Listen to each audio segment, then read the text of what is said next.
आज भगवान महावीर जयंती आणि या जयंतीनिमित्त पुढारी न्यूजकडून सुद्धा महावीरांना विनम्र अभिवादन। समाजाला आदर्श जीवन जगण्याची महत्त्वाची शिकवण देणाऱ्या महावीरांची महती आज आपण संपूर्ण दिवसभर पुढारी न्यूजवर पाहणार आहोत आणि आत्ताच्या या बुलेटिनमध्ये आपण महावीरांनी प्रभावशाली प्रसार केलेल्या जैन परंपरेची थोरवी जाणून घेणार आहोत आणि त्यासाठी बघूयात या संदर्भातला आमचा खास कार्यक्रम।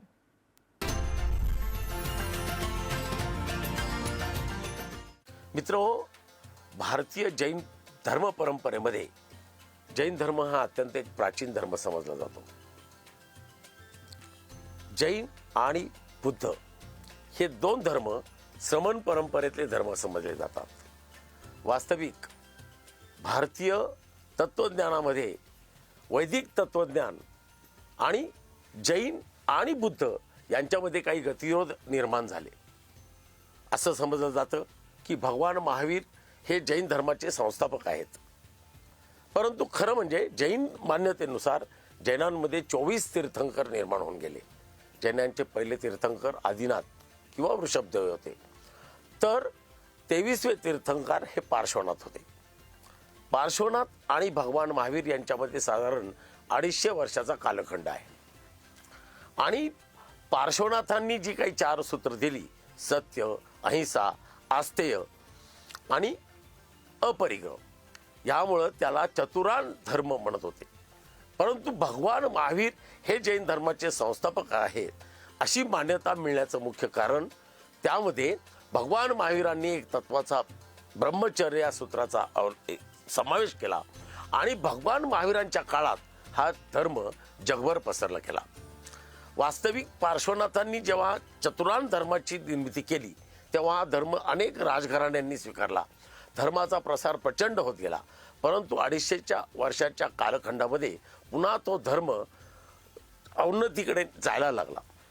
यामध्ये भगवान महावीरांनी जर सर्वात मोठा जगाला संदेश दिला असेल तर तो म्हणजे अहिंसा परमो धर्म। जैन धर्म हा निरीश्वरवादी आहे, म्हणजे तो त्या अर्थानं ईश्वर मानत नाही। कर्म सिद्धांतावर जैन धर्माचा विश्वास आहे, त्यामुळे तुम्ही कर्म करा। जैन धर्म त्यामुळे जैन धर्मामध्ये जे काही वेगवेगळे प्रवाह निर्माण झाले त्यामध्ये अनेकांतवाद हा एक अत्यंत मोठा विचारधारा आहे। अनेकांतवाद म्हणजे तुमचंही खरं असू शकतं, माझंही खरं असतं। कुठल्याही गोष्टीकडे पाहण्याचा दृष्टिकोन हा प्रत्येकाचा वेगवेगळा असू शकतो, त्यामुळे परमत सहिष्णुता, दुसऱ्याच्या विचारांबद्दल सुद्धा आदर आपण ठेवला पाहिजे। त्यामुळे जैन धर्म हा कधी संघर्षात गेला नाही। बुद्ध आणि महावीर हे समकालीन होते। दोघांचाही कार्यकाल हा बिहारमधला महाराजा बिंबिसाराच्या काळामधला होता आणि दोघांनाही बिहारला आज बिहार म्हणण्याचं कारण दोघांच्याही धर्म परंपरेमध्ये विहार आहे। भगवान महावीरांनी जेव्हा ब्रह्मचर्य हा विचार आणला त्यामागं ब्रह्मचर्य म्हणजे लहान मुलांपासून ते स्त्रियांपर्यंत कोणीही श्रमण परंपरेच्या माध्यमातून धार्मिक गोष्ट करू शकते। सगळ्यात मोठं जर महावीरांनी केलेलं क्रांतिकारी काम असेल तर स्त्री समानता। आपल्याला कदाचित कल्पना नसेल, महावीरांचे एक शिष्य होते इंद्रभूती गौतम, त्यांच्या मुलीचा पुनर्विवाह भगवान महावीरांनी त्या काळात करून दिलेला आहे। म्हणजे जैन धर्मामध्ये स्त्रीला एक समानता दिलेला आहे। आपण पाहत असाल जैन धर्मामध्ये साधू आणि साध्वीजी म्हणजे श्रमण आणि श्रमणी आपल्याला पाहायला मिळतात।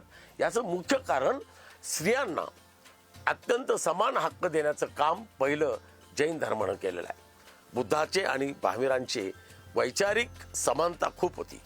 अहिंसा या तत्वांवर दोघांनी भर दिला। भिक्षुकी करण्यासाठी जेव्हा बुद्ध भिक्षुक जात असत त्यांना मात्र गौतम बुद्धांनी असं सांगितलं की जे काही आपल्याला भिक्षुकीत मिळेल तो समोरचा माणूस काय खातो तेच अन्न आपल्याला घ्यायचं। मात्र महावीरांनी हे अत्यंत अशा पद्धतीने सांगितलं की आपण जेव्हा भिक्षुकीसाठी जातो त्यावेळेस आपण फक्त शाकाहारच घ्यायला पाहिजे। त्याचं मुख्य कारण महावीरांनी सर्वात जास्त सन्मान निसर्गाचा केलेला आहे। जगामध्ये जीवसृष्टीमध्ये ज्याला ज्याला जन्म निसर्गाने दिलेला आहे त्याला तो नैतिक अधिकार आहे जगण्याचा, त्यामुळं त्याचा अधिकार घेण्याचा आपल्याला अधिकार नाही। म्हणून जैन धर्मामध्ये अहिंसेला आत्यंतिक महत्त्व दिलं गेलेलं आहे.